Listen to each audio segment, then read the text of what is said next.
Alhamdulillah, santriwati dan santriwan insyaallah rahmati Allah subhanahu wa ta'ala. Insyaallah sore hari ini kita akan membahas sedikit tentang Al-Quran ya. Nggak bosan-bosan kita selalu mengingatkan tentang Al-Quran, karena ini yang selalu kita bawa, selalu kita buka setiap hari ya. Dan banyak saat ini kejadian para penghafal Al-Quran itu hanya sekedar menghafal ya. Semoga kita tidak termasuk golongan-golongan orang tersebut ya. Banyak di luar sana itu mencari pondok pesantren, pondok tahfiz, rumah Quran atau apapun itu ya, ikut karantina, selesai karantina, selesai dia sama Al-Quran ya. Nah, yang perlu kita ketahui ketika kita memilih jalan Al-Quran ini, Al-Quran itu tidak ada batasnya ya. Nggak ada batas sampai kapan kita sama Al-Quran. Yang jelas ketika kita sudah memilih Al-Quran, berarti kita siap memperjuangkannya ya. Sampai kapan? Sampai nafas ini nggak ada lagi di dalam tubuh ya. Nafas ini nggak ada lagi di dalam tubuh ya. Dan orang yang benar-benar bersama Al-Quran, dia itu akan kelihatan di dalam kehidupan dunia tenang, bahagia, nggak tergesa-gesa, santai dan lain sebagainya ya. Ketika dia itu dekat sama Al-Quran. Kalau dulu saya pernah cerita ke santri-santri lama ya, tentang dua orang sahabat. Pernah dengar ya? Dua orang sahabat ini sama-sama mondok, masuknya setelah lulusan SMA. Yang udah pernah dengar, tak ulang lagi ya. Ini semoga jadi pelajaran buat adik-adik ya. Masuk lulusan SMA ke pondok, belajar dari nol, nggak ada hafalan sama sekali ya. 2 tahun mondok menghafal Quran, 1 tahun pengabdian ya. Mereka kemana-mana berdua aja terus ya. Nama mereka nggak ada dikenal banyak santri ya. Mereka tenang menghafal Quran. Kan ada ketika kita menghafal Al-Quran itu, ada yang cepat menghafal, ada yang cepat setoran, ada yang lambat setoran ya kan. Nah, dan macam-macam lah di situ ya. Dan dua orang ini santai, tenang. Temannya setoran, dia kalau nggak bisa setoran ya tenang. Yang penting dia terus sama Al-Quran, baca Al-Quran terus, dekat terus sama Al-Quran, nggak pernah jauh dengan Al-Quran ya. Tenang aja, santai. Nah, singkat cerita, ini semua angkatan selesai hafalan Qurannya, selesai setorannya ya, selesai setoran. Dua orang ini belum selesai ya. Tapi waktu pendidikan itu belum selesai juga, masih ada waktu pendidikan selama 3 bulan ya. Nah, melihat teman-teman yang udah selesai, ini semangatnya udah mulai kendor. Karena apa? Merasa dirinya sudah selesai. Maka yang pertama kita ambil pelajaran, jangan pernah merasa diri selesai ketika kita sudah selesai setoran. Yang perlu kita tahu, ketika kita selesai setoran, amanah kita bertemu lebih ditambah sama Allah ya. Banyak hafalan-hafalan yang belum dilancarkan ya. Bahkan kalau kita lihat sekarang itu, kalau kita evaluasi dari banyaknya yang setoran, paling yang bisa kepegang 5 juz ya. PR-nya ada berapa? 25 juz. Nah, kalau kita merasa sudah, ini menjadi apa untuk kita ya? Jadi beban, jadi dosa ya. Tentu ini nggak baik untuk kita, benar nggak? Ya, makanya nggak ada yang namanya selesai ketika kita memilih jalan Al-Quran ya. Kemudian yang dua orang ini tadi, pas yang satu bulan, kalau nggak salah 1 bulan sebelum selesai pendidikan itu selesai setorannya. Dan mereka yang satu ini bisa memegang sekitar 15 juz ke atas ya. Yang satu lagi itu selesainya beberapa hari selesai pendidikan, selesai waktu masa pendidikan selesai. Maksudnya apa? Mereka tidak tergesa-gesa, mereka tidak terburu-buru, mereka tidak terpancing dengan teman-temannya itu yang udah cepat selesai ya. Nah, di sini punya niat yang kuat ya. Santai, tenang, tapi juga selesai. Dan hafalan mereka yang bisa kepegang rata-rata 15 juz ke atas ya. PR-nya tidak terlalu banyak ya. Tapi mereka tidak selesai di situ, terus berusaha untuk dekat sama Al-Quran. Qadarullah, ketika mereka pengabdian, ditempatkan juga berdua Ya, satu pondok juga berdua. Yang lainnya ada ditempatkan di Gunung Kidul, ada yang di Sleman, ada yang di mana-mana. Nah, mereka ditempatkan di Godean, cuma berdua. Ini santriwati, cuma berdua. Umurnya kurang lebih berarti sekitar, kalau sekarang masih ada, udah almarhumah dua-duanya. Kalau sekarang umurnya mungkin sekitar 23-an. Ya. Nah, mereka pengabdian berdua selama setahun. Ketika pengabdian, mereka juga menjaga halakoh santri berdua itu selama setahun perjalanan. Terus kadarullah corona. Singkat cerita, kadarullah corona. Ketika corona itu mereka pulang. Ya, mereka pulang sampai di rumah mungkin sekitar 1 bulan 2 bulanan. Ya, yang satu orang Purwokerto, satu orang Kebumen. Ya, masih ingat cerita ini? Masih ya? Yang masih alhamdulillah, yang belum saya cerita makanya saya cerita sekarang. Satu orang Purwokerto, satu orang Kebumen. Ya. Sampai ke rumah mereka sakit. Ya. Pertama yang Kebumen sakit, katanya paru-paru, kata dokter, divonis paru-paru. Ya, dibawa rumah sakit, divonis kata dokter paru-paru. Dan waktu itu masa corona. Masa corona. Pas sakit itu keluarganya kaget, kok dia itu ada sakit paru-paru, padahal di rumah itu biasa-biasa aja, di pondok juga biasa-biasa aja. Kata dokter, ini paru-paru sudah lama sakitnya, dan nggak ada yang tahu, bahkan keluarga sendiri nggak ada yang tahu. Nah, kaget keluarganya. Nah, kadarullah waktu itu masuk ke rumah sakit, ruang IGD, ya sekarang IGD namanya kan. Nah, masuk ruang IGD, dia sempat minta Al-Quran sama orang tuanya, minta Al-Quran, megang Al-Quran, sambil megang Al-Quran, murojaah sempat katanya 5 lembar. Setelah murojaah 5 lembar, itu dadanya sesak. Setelah sesak, nafasnya hilang, gak ada lagi. Nah, dah dalam keadaan meninggal. Nah, ini yang Kebumen, dalam keadaan meninggal. Kami ketika mendengar cerita ini, yang kami juga nggak kenal, buru-buru kami pergi juga ke takziah ke rumahnya. Ya, yang kami ambil pelajaran apa? Baru selesai hafalan, masih murni hafalannya, masih panas, ya kan? Belum tercampur dengan dunia luar yang lama. Pas masa itu masa-masa corona, juga nggak bisa kemana-mana, ya kan? Ya, diambil nyawa oleh Allah Subhanahu Wa Taala.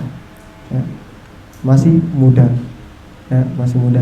Nah, dan hikmahnya lagi apa? Dia ini nggak pernah mengeluh bahwa ada sakit di dalam tubuhnya. Bahkan keluarganya sendiri nggak ada yang tahu. Nah, ini sahabat 2 orang ini. Nah, setelah yang Kebumen ini 1 minggu, yang di Kebumen ini divonis corona. Setelah Kebumen, seminggu kemudian setelah Kebumen, dapat kabar dari Purwokerto, sakit juga, masuk ruang UGD juga, dan sakitnya sakit lambung. Dan juga keluarga nggak ada yang tahu. Nah, keluarga juga nggak ada yang tahu. Ya, meninggal yang Purwokerto. Seminggu setelah itu divonis sakit lambung, setelah itu juga meninggal di rumah sakit. Ya. Maksud saya apa saya ceritakan ini? Ada orang-orang yang di luar sana itu yang mereka fokus dengan Al-Quran, ya. Yang mereka kejar bukan cepat selesainya, tapi kenikmatan mereka dengan Al-Quran. Ya. Allah tahu mana orang yang menikmati ayat-ayatnya. Ya. Mereka bisa selesai dalam keadaan tenang, keadaan juga masih fresh-freshnya hafalan dalam pikiran dan juga di dalam hati. Terus meninggal dalam keadaan sakit, ya kan? Kalau meninggal dalam keadaan sakit dapat pahala syahid, ya kan? Apalagi dalam sakit, ya. Diambil nyawa oleh Allah Subhanahu Wa Taala dalam keadaan tenang. Dan waktu itu kami dapat kabar yang Purwokerto sebelum meninggal itu, seminggu sebelum meninggal sempat dilamar sama orang, tapi nggak diterima. Nggak diterima. Nah, kalau diterima berarti ini hikmah ya kan?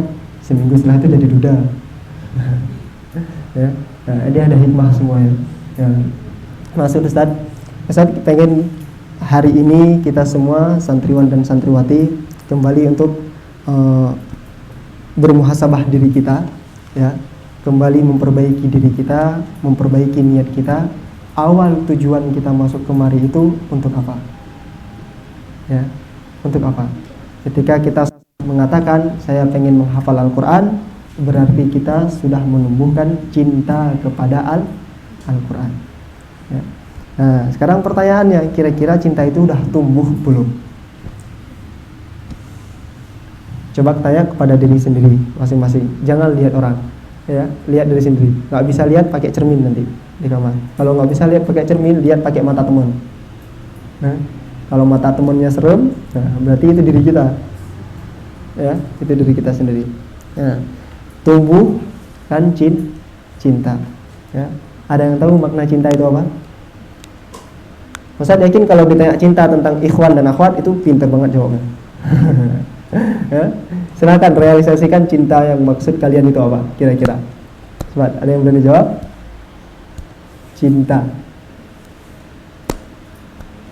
Ya ikhwan? Novel mana? Sini Van, di depan. Apa itu cinta? Ustaz ambil tulisan dari Ustaz Khairul Anam. Pernah ikutin beliau? Ada yang tahu? Pernah ikutin beliau? Ustaz Khairul Anam itu founder Khodimul Quran. Nah, nanti kalian bisa cari kalau kalian pegang HP. Ustaz ambil tulisan beliau. Kekuatan terhebat dalam menghafal Al-Quran adalah cinta. Sebab hanya cinta yang kita berani mengorbankan segalanya. Nah, jadi tumbuhkan cintanya. Benar nggak? Kira-kira ketika kita cinta, suka sama orang, yang kita lakukan apa? Yang kita lakukan apa? Yang kita lakukan apa? Berkorban. Korbankan semuanya. Ketika lapar, bilang lapar, dibuatin makanan, ya kan? Itu bukan pengorbanan toh kalau cinta sama orang. Ya? Lagi sakit, dikasih perhatian, ya. Nah, gini juga cinta kita sama Al-Quran. Coba tumbuhkan cinta kita sama Al-Quran.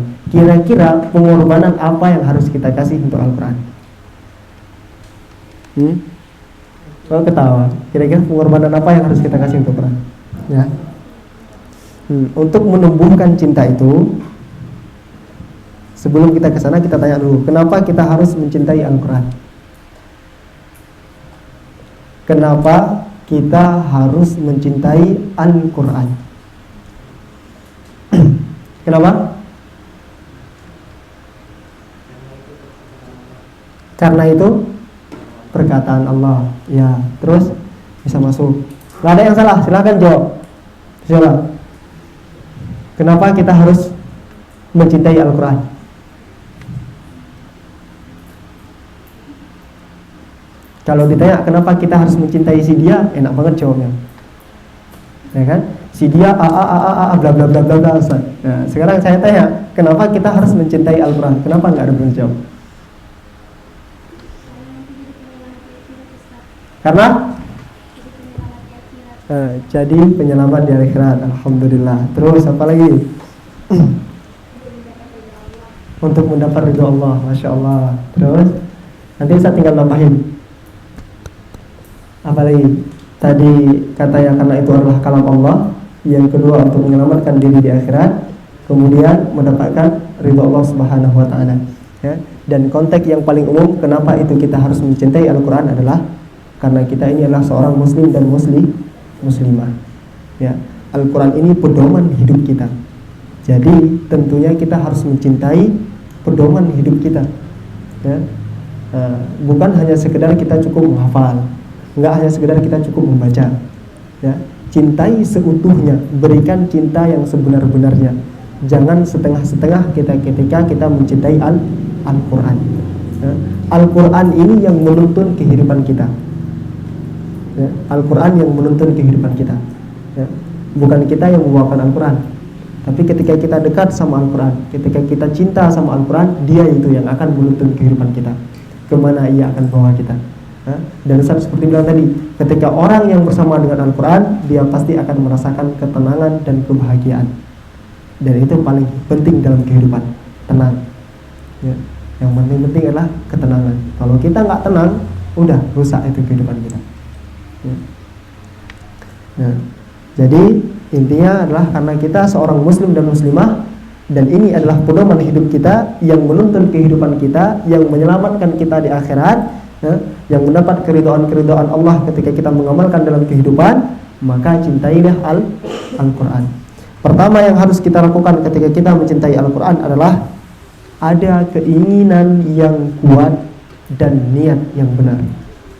Ya, ada keinginan yang kuat dan niat yang benar, punya ketekatan. Ya, sekarang kita sudah memutuskan ketika menghafal Al-Quran, sudah memutuskan masuk ke pondok tahfiz Al-Quran. Kira-kira sudah tahu nggak resiko-resiko ketika kita menghafal Al-Quran? Ya, kita lihat di TV mungkin sudah 30 juz, wow, gitu kan? Wah, pengen hafal Al-Quran kayak gitu. Ya. Beasiswa penghafal Al-Quran, biaya maskapai pulang pergi, gitu. Nah, dapat asrama khusus dan lain sebagainya. Itu pasti menarik, bukan? Menarik. Ya. Kadang kita tertipu dengan apa yang kita lihat. Ya. Maka paling penting kita ini memperbaiki niat. Tekad sudah ada, buktinya kita sudah masuk ke pondok tahfiz, tinggal niat di dalam hati yang perlu selalu di-upgrade. Ya, tanyakan di hati kita ini, perlu selalu di-upgrade. Setiap hari, setiap waktu. Kadang kenapa perlu selalu di-upgrade? Ketika kita menjumpakan ayat-ayat yang udah agak sulit dihafal, datang yang namanya futur. Ya. Padahal itu adalah ujian-ujian dari Allah. Bisa jadi ketika kita lambat menghafal, itu karena adalah salah satu jalan Allah untuk menghapus dosa-dosa kita. Sebelum kita diterima sama Al-Quran, ya, sebelum Al-Quran memberikan cinta Dia untuk kita, ya, kita perlu kejar dulu cinta Dia. Ya. Nah, kita perlu menghapus dosa-dosa dan kesalahan-kesalahan kita di masa lalu. Mungkin kita di masa lalu banyak maksiat, ya kan? Mungkin kita di masa lalu jarang sama Al-Quran, ya, omongannya kotor aja terus, dan lain sebagainya, perlakuan banyak bohongnya dan lain sebagainya. Ya. Dan ini ketika kita kejar, mungkin Allah kasih lambat, adalah salah satu untuk cara menghapus dosa. Karena setiap huruf yang kita baca itu pasti pahalanya baru terus. Meskipun kita merojaah ayat yang sama, ya kan? Itu Allah kasih perbaharui pahala kita. Makanya perlu kita perbaharui juga niat kita. Ya. Al-Quran itu kalam Allah. Tidak mungkin kau bisa mencintai seutuhnya jika sejak awal kau melupakan Allah sebagai tujuan utama. Ya. Ketika kita udah niat menghafal Al-Quran, tujuan kita adalah Allah, bukan yang lain. Ya.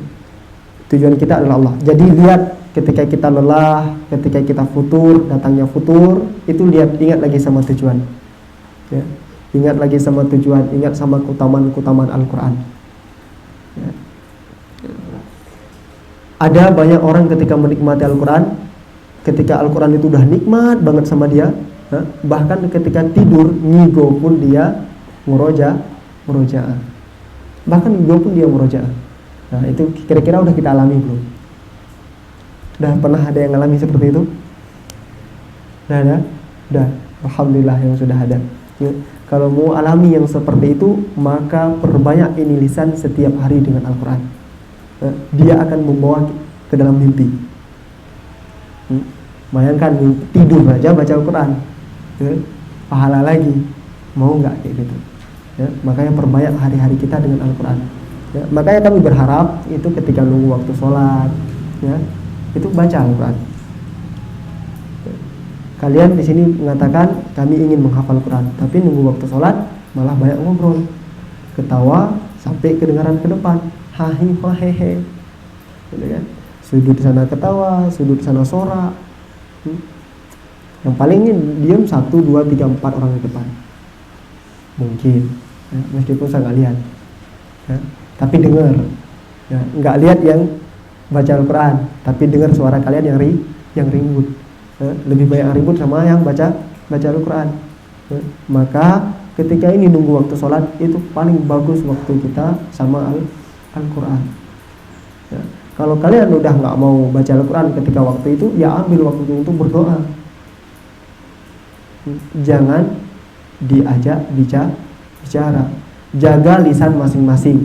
Jangan ketika kita tanya, kenapa kamu bicara? Dia ngajak saya bicara. Ustazah itu ngajak saya bicara, ustazah itu ngajak bla bla bla bla bla. Akhirnya nggak selesai. Jangan salahkan orang lain. Jaga lisan kita sendiri.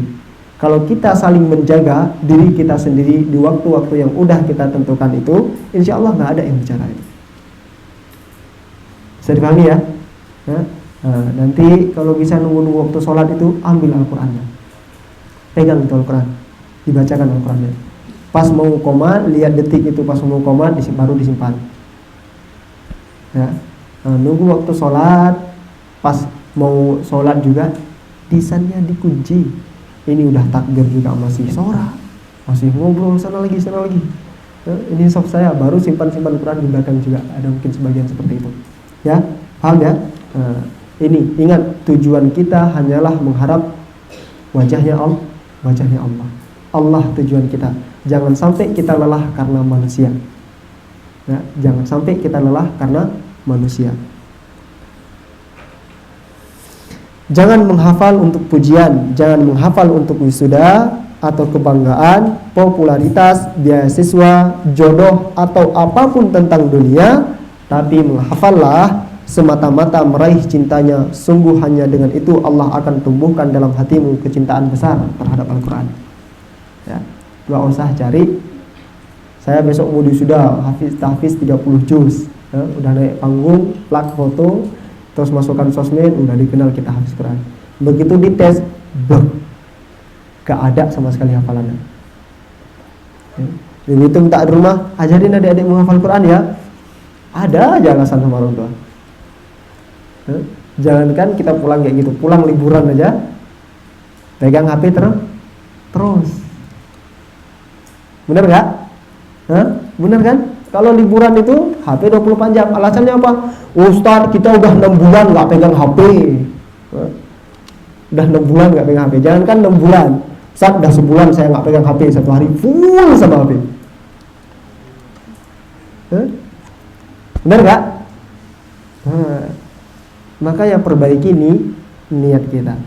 Ya. Lihat, ketika kita pun udah tujuan sama Allah, ketika kita benar cinta sama Al-Quran, itu gak menjadi alasan. Tapi kita membuat waktu yang khusus untuk Al-Quran, ya, bukan waktu sisa. Ya, nantilah pegang Qurannya. Sekarang kan pegang HP 1 hari doang. Kalau ada waktu kosong baru saya baca Quran.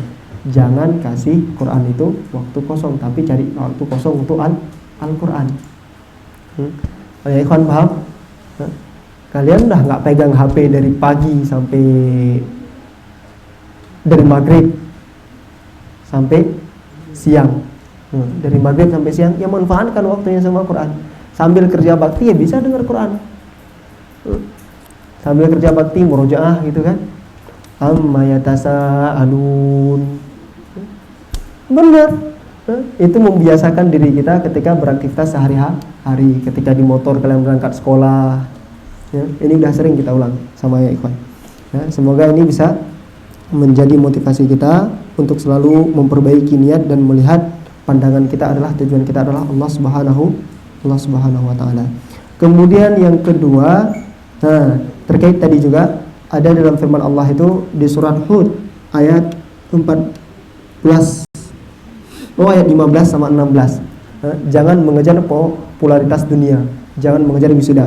Allah Subhanahu wa taala berfirman dalam surah Hud ayat 15, "Man kana yuridul hayatad dunya wa zainataha nuwaffi ilaihim a'malahum fiha wa hum fiha la yabkhasun." Barang siapa menghendaki kehidupan dunia dan perhiasannya, pasti kami berikan balasan penuh atas pekerjaan mereka di dunia dengan sempurna, dan mereka tidak dirugikan, dan mereka di dunia tidak dirugikan. Kalau niat kita hanya sekedar dunia, itu Allah kasih. Banyak kan lihat penghafal Quran selesai 30 juz, ya. Banyak kan penghafal Quran yang juga udah sukses, ya, bisa jago dalam bisnis dan lain sebagainya. Kadang Allah kasih, ya. Tapi lihat introspeksi diri kita kadang sekali-sekali, ya. Kita kadang dikenal 30 juz udah wisuda, ya. Coba lihat di diri kita, kira-kira 30 juz itu bisa kita tanggung jawabkan enggak? Ya. Kita pakai enggak dalam tahajud kita? Kita pakai enggak dalam duhaya kita? Kita pakai enggak dalam sunnah-sunnah rawatib kita? Ya, itu jadi pertanyaan, dan tanyakan kepada diri kita sendiri. Ya. Nah, kadang Allah kasih itu semuanya di dunia. Ya, Allah udah kenalkan kita sama semua orang. Tapi di ayat kelanjutannya, ulaikal ladzina laisa lahum fil akhirah illan nar, kata Allah. Ya, mereka itu orang-orang tidak memperoleh sesuatu apapun di akhirat, ya, kecuali neraka. Ya, perbaiki niat tadi. Ya. Mereka itu nggak memperoleh apapun di akhirat, dunianya semuanya dikasih. Kalau kita melihat para penghafal Quran, Ustaz, saya punya teman penghafal Quran, tapi kok dia maksiatan terus ya? Kok dia malamnya main game aja terus? Ya. Kok dia jalan-jalan aja terus? Kami nggak pernah lihat murojaah dan lain sebagainya. Ya. Jangan jadikan teman itu sebagai motivasi, tapi jadikan kita sebagai motivasi dia. Ya, nasihati itu teman. Ya, bisa jadi Allah kasih semuanya dunia sama dia. Bisa kasih Allah kasih dunia itu semua sama kita, tapi kita jarang sama Al-Quran.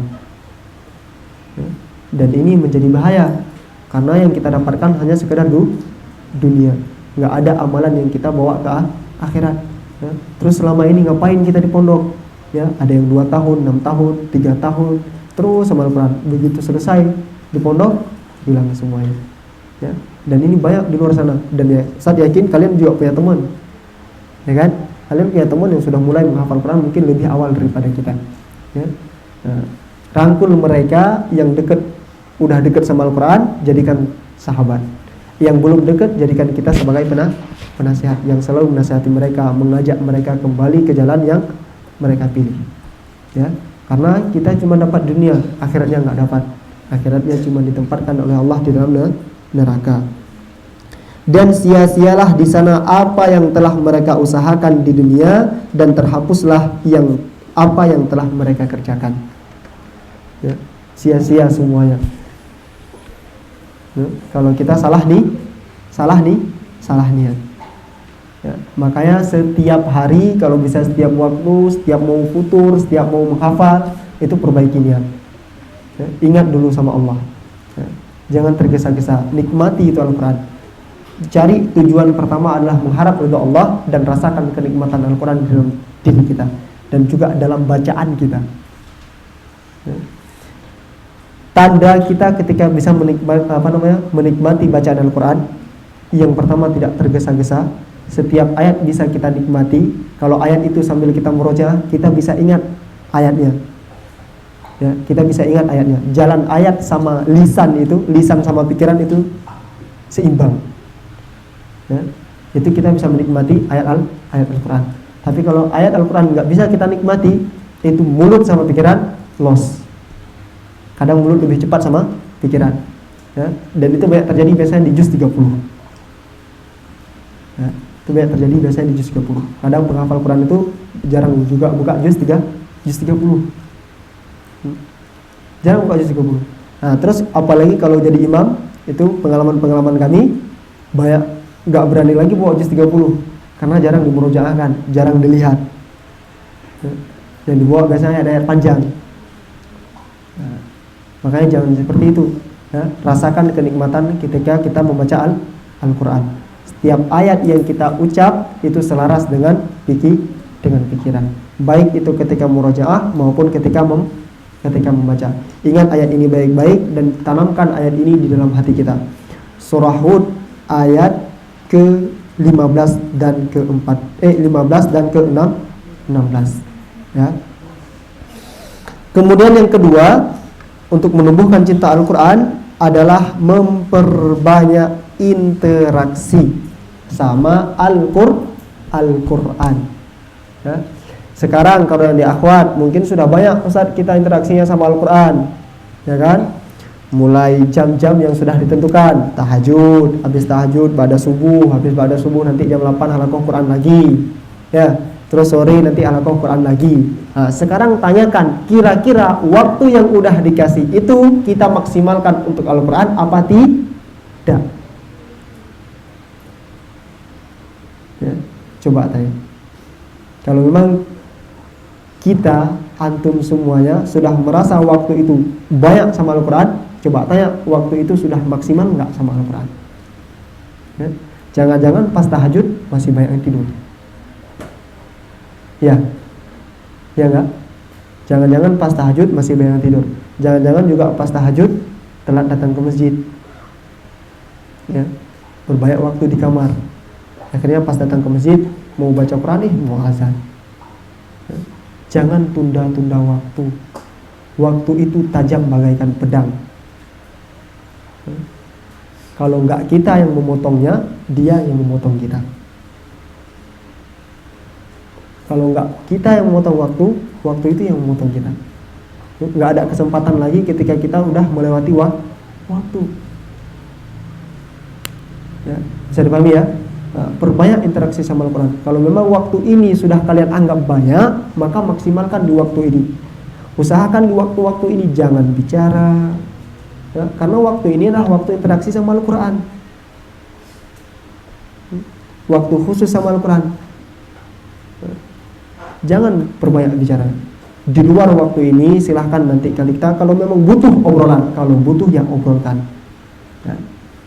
Kadang apa? Ketika kita udah duduk ngumpul, itu ngomongnya itu bukan cuma kebutuhan. Ngomong si A lah, ngomong baju si ini jatuh lah, ngomong yang tadi telat lah, ngomong sandal tinggal, ada barang tinggal dan lain sebagainya. Banyak itu dah obrolan-obrolan. Akhirnya lari ke gibah. Ya. Kalau memang ini waktu yang udah kalian anggap banyak sehari-hari kalian waktu sama Al-Quran, maka maksimalkan waktu-waktu yang udah ditentukan ini. Kalau bisa malah lebihkan waktu itu. Lebihkan waktu itu. Dan ketika kita melebihkan waktu dan niat kita benar hanya untuk Al-Quran, misalnya murojaah, baca Al-Quran, persiapan untuk setoran besok, itu Allah tolong kita. Pengen bangun tahajud, Allah yang gerakkan hati kita, bukan alarm.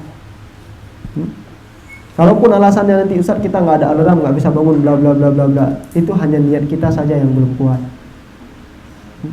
Yang membangunkan kita, yang menggerakkan kita itu adalah hati, perasaannya kita. Kemudian dia masuk ke pikiran, pikiran itu yang menggerakkan seluruh tubuh kita. Nah, kalau hatinya belum kuat dengan Al-Quran, niatnya belum kuat, yang nggak digerakkan sama Allah. Pergerakan kita itu bukan karena kemampuan kita, tapi karena sebesar apa sih kita pengen mengejar cintanya Allah. Sebesar apa kita pengen dekat sama Allah. Bisa dipahami? Ya, perbanyak interaksi ini. Ya.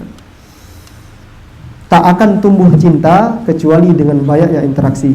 Percayalah, cinta tak akan pernah kau dapatkan dengan tidur-tiduran, bermalas-malasan, santai-santai, dan kesia-siaan.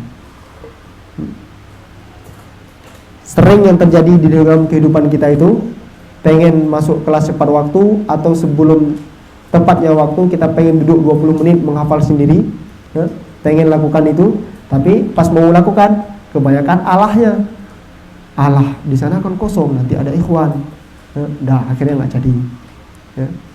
Atau alah nantilah tunggu teman dulu, biar ada teman satu orang, alah, waktunya jalan terus.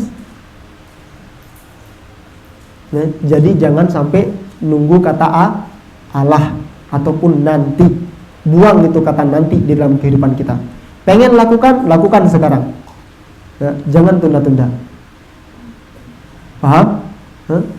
Kalau ya ikhwan juga gitu, ya, pengen waktunya sama Al-Quran, sediakan waktu khusus sama Al-Quran. Jangan ketika udah Ustaz, tunggu selesai laptop dulu baru selesai, baru pegang Quran. Jangan. Tapi utamakan Al-Quran dulu. Ketika Al-Quran udah selesai, baru kalian ambil waktu untuk laptopnya kalian. Sudah pahami? Nah. Cinta hanya kau dapatkan saat interaksimu dengan Al-Quran, saat interaksi sangat mengalahkan segala kesibukan lainnya. Saat interaksimu dengan Al-Quran mengalahkan segala kesibukan lainnya. Jadi seringkan dulu pertemuannya, percayalah kelak cinta itu dapat kau rasa. Ya. Kalau contoh dalam kehidupan, misal ikhwan sama akhwat belum pernah interaksi, kira-kira tumbuh cinta nggak? Enggak. Tapi kalau udah mulai di kontak, hai, halo, assalamualaikum dan lain sebagainya, itu mulai tumbuh cinta karena sudah berinteraksi. Ya. Nah, coba ini tumbuhkan dalam Al-Quran. Ya. Mulai interaksi sama Al-Quran, mulai perbanyak waktu sama Al-Quran. Ya. Ketika itu tumbuhlah cinta. Saat itu kita udah berani berkorban. Ya. Kemudian yang selanjutnya adalah, udah berapa tadi? Udah 2 ya? Niat, terus interaksi. Yang ketiga, mengenal lebih jauh sama Al-Quran. Pahami maknanya, amalkan dalam kehidupan sehari-hari. Sekarang saya tanya kalian menghafal Quran, baca arti enggak? Baca arti enggak? Baca. Alhamdulillah. Kalian menghafal Quran, pegang satu Quran itu udah ada maknanya kan? Ya kan? Nah, itu pahami benar ayat itu. Ketika kalian baca artinya, jangan sekedar arti itu dijadikan bacaan. Nah, tapi jadikan arti itu sebagai pelajaran yang bisa kita ambil untuk kita amalkan dalam kehidupan. Jangan sekedar dijadikan bacaan, menghafal. Fa illam yastajibu lakum, lihat arti. Maka jika mereka tidak memenuhi. Jangan sekedar kayak gitu. Ya, tapi bayangkan itu makna. Ya. Ketika kita bisa membayangkan makna Al-Quran terus setara dengan Arabnya itu, ya, terus masuk ke dalam pikiran, nah, itu juga kita bisa menikmati bacaan setiap yang kita keluarkan. Ya. Ketika dibacakan surat tentang neraka, kita bisa keras. Ya. Ketika dibacaan ayat tentang bidadari, ketika kita ayat dibacakan tentang surga, kita bisa datar, ya kan? Coba lihat para penghafal Quran, kenapa mereka bisa nangis? Karena mereka bisa menikmati ayat tersebut. Ya, kenali dia lebih jauh dengan memahami makna dan aplikasikan ke dalam kehidupan. Ya, ingat, memahami bukan sekedar membaca. Ya, pahami itu maknanya. Ya, banyak ayat-ayat Al-Quran itu bisa langsung kita aplikasikan dalam kehidupan. Ya. Kemudian, tak kenal maka tak cinta. Kenalilah Al-Quran, pelajari keutamaannya, sadari keagungannya, rasakan kemuliaannya demi Allah. Semakin kau mengenal Al-Quran, semakin kau meleleh karena cinta Al-Quran. Barangkali cinta itu hari ini belum ada, sebab kau tak pernah mau tahu tentang Al-Quran. Ya. Kalau Al-Quran itu belum bisa merubah kehidupan kita, kok pada lihat jam semua? Berapa menit lagi tuh? 8 lagi, 2 lagi, ya. Kalau Al-Quran itu belum masuk ke dalam kehidupan kita, itu kehidupan kita belum tenang. Ya, itu kehidupan kita belum tenang. Ya, kita mudah tergesa-gesa, sering terlambat, ya, berkah waktu yang nggak dapat, ya, yang seharusnya sholat subuh tapi bablas, gitu kan? Yang seharusnya tahajud jam 3 tapi datang jam 4. Keberkahan waktu kita belum kita dapatkan. Kalau itu belum kita bisa kita nikmati dalam kehidupan. Ya. Maka ketika juga murojaah atau menghafal, jangan terburu-buru. Ingat, jangan terburu-buru. Ustaz, saya mau pakai hadir, ya. Baru juga kemarin tartil, ya. Baru seminggu sama tartil, udah coba pakai hadir. Baru setoran seminggu selesai 1 halaman itu, udah coba pakai hadir. Hilang nanti itu kenikmatan. Coba nikmati dulu. Nikmati, ketika udah kita nikmati, bacaan itu bisa kita bayangkan tanpa kita lihat Al-Quran, ya.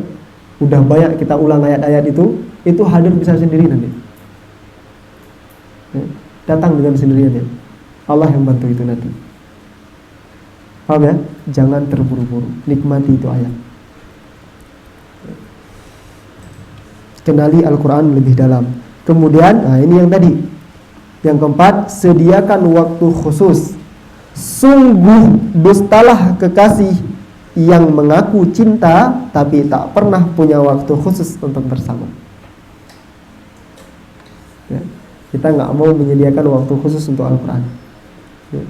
Udah dikasih waktu Al-Quran, Ustaz, udah ada jadwal kita semua ya Ustaz? Benar, udah ada jadwal. Ya. Tunjukkan pembuktian itu bahwa kamu cinta sama Al-Quran. Berani nggak kamu memberikan waktu khusus yang lebih untuk dia? Berani nggak? Ya. Ini dulu juga pernah saya cerita sama santri-santri yang lama. Ya, saya punya teman dulu itu 1 hari 1 malam nggak pernah tidur sama Al-Quran itu terus. Dari malam, dari habis ba'da isya sampai jam 3 berangkat ke pantai, pulang pantai Quran lagi. Bukan tidur. Ya, Quran lagi. Ketika dia datang Ustadz itu setoran, dia pertama duluan datang. Pertama dia duduk di sini. Kita kalau setoran dulu satu orang Ustadz itu 3 santri. 1, 2, 3. Ya. Nah, dan teman Ustadz ini yang unik ini, yang lain pada baca hadir, setorannya pakai hadir kan, rata-rata dia enggak nikmat itu bacaannya. Kalau dia jadi imam itu enak banget kita di belakangnya. Kalau dia jadi imam, mau dibaca 1 halaman nggak kerasa itu 1 halaman, dibaca 2 halaman nggak kerasa itu 2 halaman. Ya. Nah, dan itu efeknya nanti untuk ketika kita bisa menikmati Al-Quran, efeknya untuk diri kita sendiri yang mendengarkan juga mendapatkan efek. Ya. Ya. Sungguh dusta ketika kita mengatakan cinta sama Al-Quran tapi nggak ada waktu khusus. Coba sediakan waktu khusus kalian yang lebih untuk dia. Ya. Sungguh tak akan pernah muncul rasa cinta terhadap Al-Quran jika kau tak punya waktu yang spesial berduaan bersamanya. Ya. Kalau pulang aja ada waktu spesial buat HP, ya. Pas pegang HP 1 bulan sekali aja ada waktu spesial untuk megang 1 hari full. Ya. Coba untuk waktu sama Al-Quran, disediakan waktu itu yang nggak boleh diganggu sama teman. Waktu ini khusus saya sama Al-Quran, berduaan sama Al-Quran. Ya. Carilah waktu-waktu itu, cukupkan bukti bahwa kau benar-benar mencintainya dengan menetapkan jadwal pertemuan. Bertemulah dengan Al-Quran di waktu-waktu spesial. Jangan biarkan siapapun mengganggunya. Itulah bukti cinta. Nah, tetapkan jadwal yang dimana jadwal itu khusus pertemuan kita dengan Al-Quran. Nah, udah ada belum waktunya?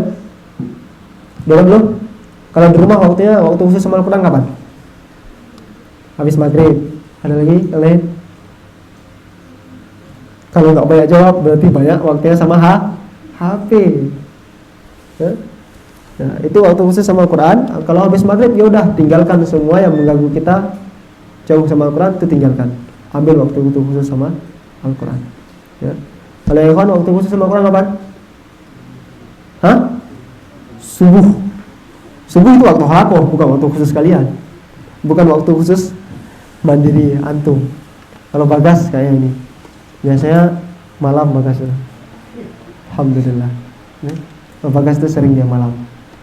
Sebelum orang-orang dah tidur, dia baca Quran dulu, bawa kopi, baca Quran. Murojaah 1 halaman, 2 halaman, terus tertidur sama Al-Quran. Ya guys ya, alhamdulillah. Itu yang perlu dicontoh kayak gitu. Jangan ketawa Noval. Terus yang terakhir, paksa meskipun berat, paksa apapun keadaannya, paksa membaca Al-Quran meski kantuk dirasa, paksa menghafal Al-Quran meski lelah menimpa, paksa murojaah meski tidur-tiduran lebih menggoda, paksa bersama Al-Quran apapun alasannya, begitulah kau akan mendapatkan kecintaan mulai tumbuh terasa. Untuk awal menumbuhkan rasa cinta, paksa itu segalanya yang bisa mengganggu diri kita. Ya. Kadang Ustaz, kalau saya terus sama Al-Quran nanti nggak dekat sama teman-teman. Ya. Bukan gitu mindsetnya kita. Ya. Coba ubah pikiran kita. Sekarang waktuku khusus sama Al-Quran. Kapan waktu saya sama teman-teman? Nanti Allah yang tentukan waktu itu. Ketika kita udah dekat sama Al-Quran, kadang orang itu yang datang sama kita. Allah datangkan orang yang mau benar-benar mau dekat dengan Al-Quran kadang. Ya. Tapi kalau kita kejar waktu kita hanya untuk berhadapan dengan manusia, ya, pengen interaksi sama teman-teman biar nggak dianggap sombong dan lain sebagainya, itu kadang kita yang lelah. Pas mau ujian baru kaget, kok aku belum segini ya? Kok hafalanku belum sampai ya? Yang kupegang kok baru sekian. Pernah dirasa itu belum? Nah, kalau belum, kalau memang niat kita nggak kuat, itu nanti akan terasa. Nah, kita akan kaget di saat dihadapkan dengan ujian. Kalau di kami dulu ada yang namanya UKJ, ada UKJ kan kalian kan? Ujian kenaikan juz kan? Nah, kita juga dulu ada UKJ. Pas UKJ itu banyak teman-teman kok udah 1, 2, 3 juz. Kita baru kerasa, kok saya 1 juz ini belum selesai-selesai ya. Pas dicek-cek, wah banyak waktunya keluar. Karena kami dulu, pondok kami itu kayak pondok masyarakat juga. Jadi waktu kami kadang habis maghrib ngajar, habis maghrib ada kegiatan bermasyarakat dan lain sebagainya. Kadang kita mengedepankan itu sampai lupa tujuan yang utama. Kenapa? Kalau udah ngajar itu udah nikmat. Kenapa? Nggak sering di pondok, bisa bawa motor terus, ya kan? Jumpa sama masyarakat terus, dikasih terus makanan. Pulang-pulang dikasih mas bawa ini ya, pas mau lebaran dikasih baju. Siapa nggak seneng gitu, ya kan? Ya. Ada semuanya hikmah di balik itu, tapi yang perlu kita kuatkan diri kita adalah kalau memang niat kita benar sama Al-Quran, udah pelur semuanya, kasih itu untuk Quran, korbankan semua apa yang kita miliki untuk Al-Quran. Kapan waktu mereka datang untuk kita, itu Allah yang datangkan nanti. Ya. Buktinya apa? Ada teman Ustaz itu dulu meninggalkan sahamnya yang besar, ya, bukan saham. Dia sempat jadi kepala toko, di kisah ya, sempat jadi kepala toko, ditawarkan jadi kepala toko baju muslim. Itu brandnya di bawah Rabbani. Rabbani kan brand muslim nomor 1 ya, ada di bawahnya. Dijadikan kepala toko, umur dia waktu itu masih 20 tahun, disuruh jadi kepala toko. Tapi tiba-tiba dia pengen menghafal Quran. Ketika dia pengen menghafal Quran, pengen masuk pondok Al-Quran, ujiannya datang. Kamu tak jadiin kepala toko, kamu pegang toko yang di sana, kamu sendiri, kamu manajernya dengan gaji sekian. Kira-kira tergoyah nggak ini kalau itu di kita? Kalau dibilang gaji 10 juta per bulan, toko-toko baju muslim, sama-sama bagus. Tapi waktu itu dia pengen menghafal Quran. Akhirnya apa? Ya ini ujian berat untuk dia waktu itu katanya. Setelah itu ya dia Bismillah lepas. Ya, toko itu dia tinggalkan, dia pergi menghafal Quran. Pas menghafal Quran hilang itu semua. Jajan berbulanan mungkin nggak ada, ya, makan kadang jarang-jarang. Ya, karena kami waktu itu dulu lauk beli sendiri, patungan kita. Sekali makan itu 1.000. Jadi 1 hari 3.000 untuk 1 orang. Ya, ada santri 30 orang, kadang kita beli lauk cuma 50.000 untuk 3 kali makan. Ini beli lauk doang. Karena kita cuma dikasih beras waktu itu. Dia rasa seperti itu, nggak dapat lagi yang namanya dunia itu, ya kan? Tapi dia bertahan sampai dia selesai. Karena begitu dia selesai, datang itu lagi. Sekarang jadi kepala sekolah, terus udah nikah, udah punya anak bareng sama istri. Yang satu juga dapat istri juga lulusan kuliah. Udah S1. Maksud Ustaz apa? Ketika kita udah yakin sama Al-Quran, itu dunia nanti Allah datangkan, bukan kita yang ngejar. Ya.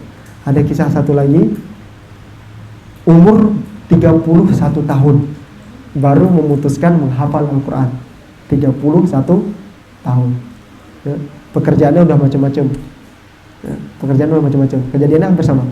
Udah pernah jadi bengkel las, udah pernah di percetakan, udah pernah di koperasi motor, apalah, pokoknya uang banyak itu udah pernah dia pegang. Tapi nggak ada keberkahannya kata dia. Terus pas dia ingin pergi, dia kebetulan orang Kalimantan apa Sulawesi ya. Pengen berangkat ke Jawa untuk menghafal Quran.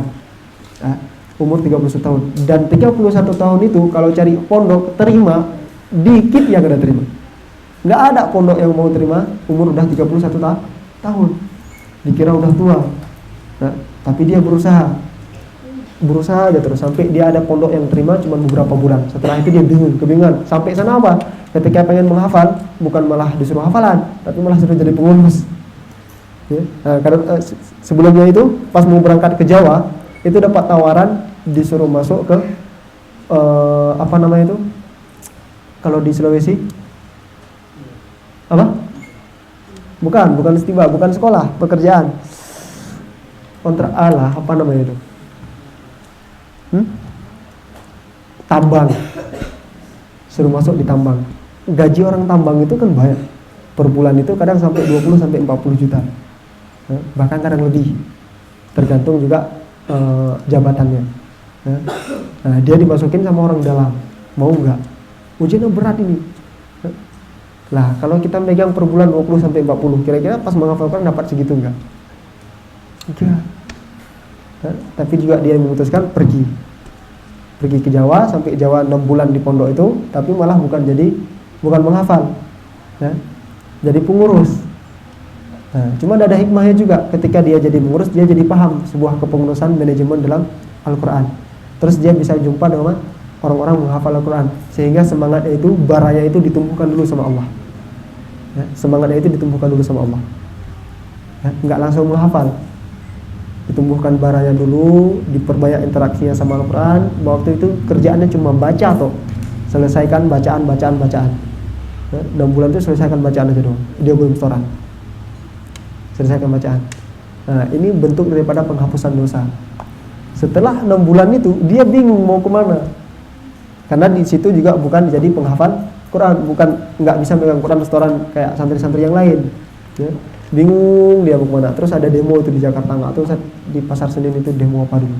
Akhirnya dia ke sana, terus jumpa sama teman, akhirnya dibawa di pondok kami. Nah, di pondok satu bebas mau umur berapa aja, yang penting gelem belajar, ya, pondok satu dulu, yang penting gelem belajar. Masuklah dia di situ. Bener, ketika dia masuk situ nggak jauh sama teman-teman lain, umur 31 tahun sama kekuatannya sama teman-teman yang lain dalam menghafal Al-Quran. Bahkan dia bisa lebih di mana? Dia berani mengorbankan waktunya. Kita selesai kadang jam 10 malam, dia selesai jam 1 malam. Jam 2, jam 3 dia bangun lagi. Ya. Nah, ini 2 orang waktu itu masuk umur segitu. Yang satunya dilebihkan, waktunya duduk di masjid itu lebih lama daripada kami. Di masjid aja kerjaan terus. Dia keluar itu cuma mandi sama makan. Ya. Nah, ini bentuk semuanya penghapusan dari Allah Subhanahu wa taala, ya. Jadi ingat, ketika kalian sudah memulai menghafal Quran, baik itu datang ujian-ujian ketika gelombang-gelombang kita menghafal, kalian ingat tujuan kita adalah mencari ridho Allah, bukan mencari muka orang tua, bukan mencari popularitas, bukan mencari muka ustadz-ustazah, bukan mencari muka teman-teman dan orang-orang sekeliling kita, ya. Yang kita harap kita berjumpa dengan Allah, melihat wajah Allah. Al-Quran itu masih bersama kita. Dia yang bisa kasih syafaat kita besok, ya. Bisa dipahami? Nah, ingat 5 itu dan tumbuhkan itu di dalam diri kita, ya. Tumbuhkan cinta Al-Quran, cari cinta dia, raba cinta dia, dapatkan dia, dan kekang dia sama kita. Ya, jangan sampai lepas. Dan ingat, cinta Al-Quran itu sedikit kita bermaksiat, sedikit kita melupakannya, dia akan pergi. Mungkin seperti itu. 17.42, masih ada 20 menit lagi. Ada yang mau bertanya atau apa? Silakan sebelum saya tutup.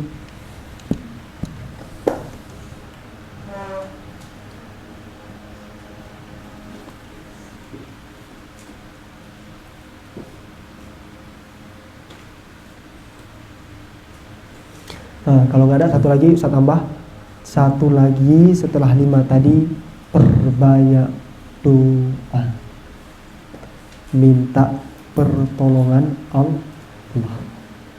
Kita mau curhat sama manusia, mau curhat sama siapapun, mau mentor kehidupan, ya, mereka terbatas, mereka punya pikiran terbatas, tapi Allah siap selalu mendengar kebutuhan kita. Allah senang selalu kalau kita minta sama Allah. Kalau kita terus minta sama manusia, mereka itu merasa bosan, kita bisa dicaci, ya. Jadi jangan harap sama manusia, nanti sakit hati, ya. Jangan harap sama manusia, nanti sakit hati. Taruh gantung harapan itu sama Allah, ya. Kalau nggak ada pertanyaan, mungkin seperti itu. Kita cukupkan majelis kita hari ini. Kita tutup bersama-sama dengan Alhamdulillahirabbil alamin. Semoga Allah kuatkan kita di jalan ini, Allah istiqomahkan kita bersama Al-Quran, Allah terima cinta kita dengan Al-Quran, dan Al-Quran menerima cinta kita. dan selalu kita bisa berinteraksi dengan Al-Quran, selalu dekat dengan Al-Quran, bahkan di saat kita tidur ataupun bermain, yang kita ingat adalah Al-Quran dan Allah.